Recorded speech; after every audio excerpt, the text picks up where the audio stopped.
ఆస్తి మొత్తం అవని పేరు మీదే ఉందని చక్రధర్కి షాక్ ఇచ్చిన మీనాక్షి నిజం తెలుసుకున్న అక్షయ్ అసలు ఇదంతా ఎలా జరగబోతుందనేది ఈ వీడియోలో తెలుసుకుందాం.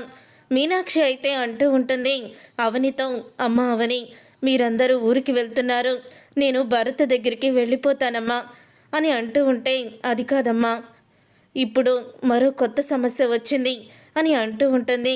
ఏంటమ్మా సమస్య అని మీనాక్షి అనేసరికి, ఏం లేదమ్మా, నిన్ను కూడా ఊరికి తీసుకువెళ్ళాలని అనుకుంటున్నాను, కానీ ఇంట్లో వాళ్ళెవ్వరూ కూడా ఒప్పుకోరు, నువ్వు గనక ఇక్కడ ఒంటరిగా ఉంటే నిన్నేదోటి చేసేస్తారు అని అంటూ ఉంటుంది అవని. వద్దమ్మా, నేను ఎక్కడికి కూడా రాను, ఇక్కడే ఉంటాను అని అంటూ ఉంటుంది మీనాక్షి. ఇంతలో రాజేశ్వరి అయితే, ఏ అక్షయ్ అంటూ గట్టిగా పిలుస్తూ ఇంటికి వస్తుంది.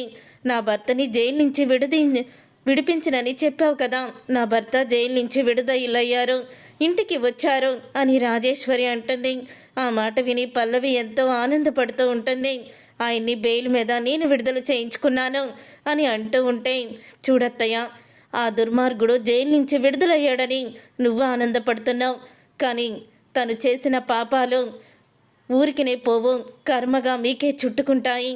ఆ రోజు మా కుటుంబం నాశనమైపోవాలని ఇష్టం వచ్చినట్లు మాట్లాడావు కదా, నీ భర్త మారాడని నువ్వనుకుంటున్నావు, కానీ నీ భర్త చేసే దుర్మార్గాలు తెలిసిన రోజు అప్పుడు నువ్వు చేసిన తప్పు గుర్తుకొస్తుందని అక్షయ్ అయితే రాజేశ్వరితో అంటూ ఉంటాడు. అప్పుడే రాజేశ్వరి అయితే ఇక వెళ్ళిపోతుంది అక్కడి నుంచి. అప్పుడు ఇక మీనాక్షి అయితే అంటూ ఉంటుంది, మీరు వెళ్ళిరండమ్మా ఊరికి అని అంటూ ఉంటే, ఇప్పుడు నేను ఊరికి వెళ్తాం కాదమ్మా, నిన్ను కాపాడుకోవడం నాకు ముఖ్యం, ఆ దుర్మార్గుడు జైలు నుంచి బయటపడ్డాడంటే నిన్ను ఏదోటి చేయకుండా అస్సలు కూడా ఊరుకోడు, ఆ దుర్మార్గుడు నిన్ను చంపడానికే ప్రయత్నిస్తున్నాడు, ఈ టైంలో నిన్ను ఒంటరిగా వదిలేసి నేను అస్సలు కూడా రాను అని అంటూ ఉంటుంది అవని అయితే. అప్పుడే అక్షయ్ అయితే, ఏంటి అస్సలు కూడా రానంటున్నావేంటవని అని అంటూ ఉంటే, ఏం లేదండి, మా అమ్మ ఊరికి రానంటుంది, నువ్వు ఈ ఊళ్ళో ఒంటరిగా ఉండొద్దని నేను చెప్తున్నాను, మొన్నే కదా కొంతమంది రౌడీలు అమ్మని చంపాలని చూశారు అని అంటూ ఉంటే, అవునత్తయ్య, మీరు కూడా మాతో పాటు రండి అని అంటూ ఉంటాడు అక్షయ్. కాదడకండి అత్తయ్య అని అనగానే ఇక మీనాక్షి అయితే, సరే బాబు, నేను గుడికి వెళ్ళాలి, అక్కడ మొక్కు ఉంది, తీర్చుకొని వస్తాను అని అంటూ ఉంటే, అప్పుడు ఇక ఆ మాట విని చెప్తూ ఉంటుంది అవని అయితే, నేను కూడా గుడికి వస్తానమ్మా అని అంటూ ఇద్దరు కూడా గుడికి అయితే బయలుదేరుతారు. పల్లవి అయితే ఇక చక్రధర్ని కలవడానికి వెళ్తుంది. డాడీ, నువ్వు వెంటనే ఇలా తిరిగి వస్తావని అనుకోలేదు డాడీ, నువ్వు బయటికి వచ్చావు, మళ్ళీ నాకు కొండంత బలం వచ్చిందని నాకు అనిపిస్తుంది, నాకు గుండెలో ఉన్న భారం అంతా దిగిపోయింది డాడీ అని అంటూ ఉంటుంది పల్లవి అయితే. అప్పుడే ఇక చక్రధర్ అయితే, కానీ నా గుండెల్లో భారం దిగలేదమ్మా, ఆ మీనాక్షిని ఏదోటి చెయ్యాలి, ఆ మీనాక్షిని చంపేస్తే కానీ నేను మాత్రం ప్రశాంతంగా ఉండలేను అని అంటూ ఉంటాడు చక్రధర్. అప్పుడే ఇక పల్లవి అయితే, ఆ మీనాక్షిని కూడా తీసుకొని అవని ఊరికి వస్తుంది నాన్న అని అంటూ ఉంటుంది చక్రధర్తో పల్లవి. ఊరికి వెళ్తున్నారా, ఏ ఊరికి వెళ్తున్నారు అని చక్రధర్ అంటూ ఉంటే, ప్రాపర్టీస్ వచ్చాయి కదా, మొత్తం ఆస్తిని పంచమని శ్రేయ అలాగే శ్రీకర్ ఇద్దరు కూడా గొడవ పెట్టుకున్నారు, నేను ఎంత కష్టపడి సంపాదించానో మీకు తెలియాలంటే మా ఊరు వెళ్ళాలని, కుటుంబం మొత్తాన్ని కూడా ఊరికి రావాల్సిందే అని మావయ్య అందరికీ కూడా వార్నింగ్ ఇచ్చినట్టే ఇచ్చారు, 2 రోజుల్లో ఊరికి బయలుదేరుతున్నాము, నువ్వు జైలు నుంచి విడుదలయ్యావని తెలుసుకొని అవని వాళ్ళ అమ్మని కూడా ఊరికి తీసుకువెళ్ళిపోవాలని ప్రయత్నిస్తుంది, ఇప్పుడు వాళ్ళిద్దరూ ఏదో మొక్కు తీర్చుకుంటామని గుడికి వెళ్ళారు డాడీ అని అంటూ ఉంటుంది పల్లవి.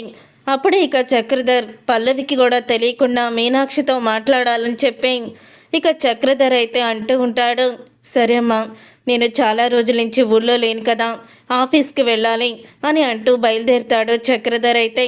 తర్వాత ఇక చక్రధర్ గుడి దగ్గరికి అయితే వెళ్తాడు.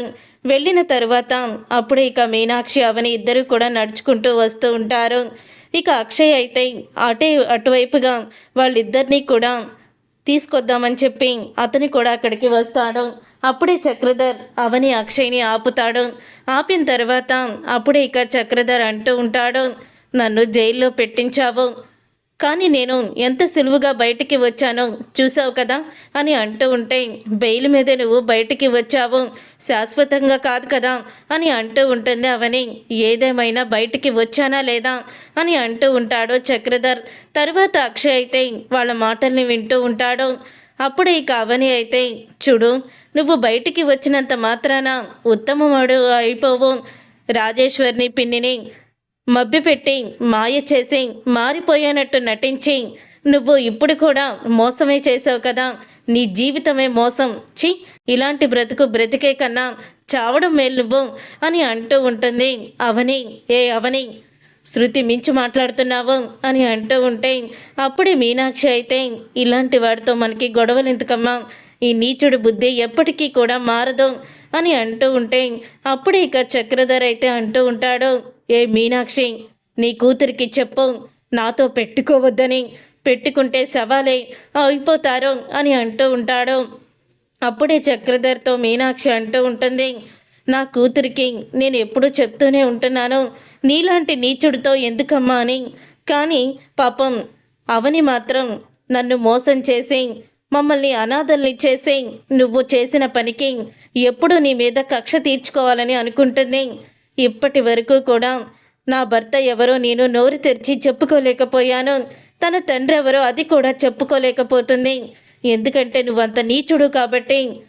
నా తండ్రి చక్రధరని, నా భర్త చక్రధరని మమ్మల్ని అవమానిస్తున్న వాళ్ళకి నేను గట్టిగా అరిచి చెప్పాలనుకుంటాను.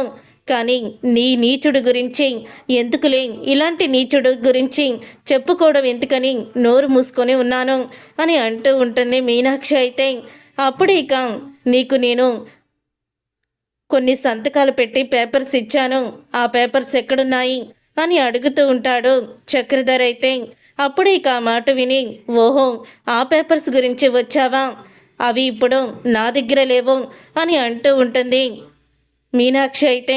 ఏం పేపర్స్ అమ్మా అని అంటూ ఉంటే అప్పుడు ఇక మీనాక్షి అయితే చెప్తూ ఉంటుంది, రాజేశ్వర్ని పెళ్లి చేసుకున్నాడని ఇతన్ని నిలదీస్తే నా ఆస్తి మొత్తం కూడా నీ పిల్లలకే వస్తుందని నాకు కొన్ని సంతకాలు చేయించాడులే అవి అని అంటూ ఉంటే అప్పుడు ఇక ఆ మాట విని ఒక్కసారి అవని షాక్ అయిపోతూ ఉంటుంది.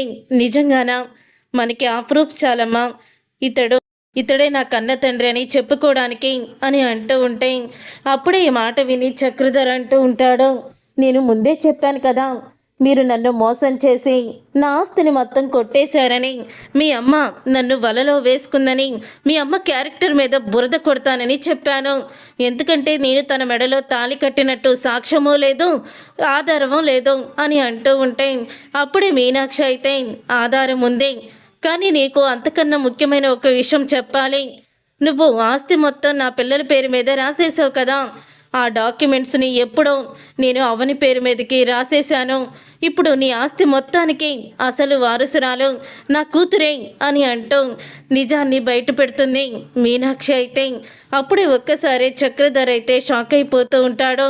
ఇప్పుడు నువ్వేం చేసుకుంటావో చేసుకో, నిన్ను నడి రోడ్డు మీదకి ఈడ్చడానికి నా కూతురు తొందరలోనే రాబోతుంది, గుర్తుపెట్టుకో అని అంటూ ఉంటుంది మీనాక్షి. అప్పుడు ఇక చక్రధరి అవని కన్న తండ్రి అని నిజం తెలుసుకొని అక్షయ్ షాక్ అయిపోతూ ఉంటాడు. ఇక అక్షయ్ షాక్ అయిపోతూ అక్కడికి వెళ్ళి, అవని, వీడు నీ కన్న తండ్రా అని అంటూ ఉంటే అప్పుడు ఇక అవని అయితే, నన్ను క్షమించండి, ఈ నీచుడు నోటితోనే మా కన్న తండ్రి అని చెప్పిద్దామని మీకు కూడా ఈ నిజాన్ని చెప్పలేదు. ఈ నీచుడు మా అమ్మని మోసం చేసి ఆస్తి కోసం పిన్ని గారిని ప్రేమించినట్టు నటించాడు. అప్పటికే నేను భరత్ ఈయనకి పుట్టేశాము అని అంటూ నిజాన్ని బయట పెడుతుంది అక్షయ్ ముందు అవని అయితే. అప్పుడే అక్షయ్ అంటూ ఉంటాడు, నువ్వనడం కాదు అవని, ఇతని చేసిన దుర్మార్గాలకి పశ్చాత్తాపంతో కుమిలిపోయే రోజు తప్పకుండా వస్తుంది. నేనే మీనాక్షిని పెళ్లి చేసుకున్నాను, అవని భరత్ ఇద్దరు కూడా నా పిల్లలే అని అందరి ముందు నిజాన్ని ఒప్పుకునే రోజు మనమే తీసుకొద్దాము అంటూ అక్షయ్ కూడా వార్నింగ్ ఇస్తాడు చక్రధర్కి. చూసారుగా ఫ్రెండ్స్, రాబోయే కథలో ఖచ్చితంగా ఇలాగే జరగబోతుంది. మరి ఇలాగే జరగాలని మీరైతే కోరుకుంటున్నారా? అయితే వీడియోని తప్పకుండా లైక్ చేసి ఛానల్ని సబ్స్క్రైబ్ చేసుకొని పక్కనే ఉన్న గంట సింబల్పై ఆలని క్లిక్ చేయండి. అప్పుడే మేము పెట్టే ప్రతి వీడియో మీరు మిస్ కాకుండా చూసేవచ్చు.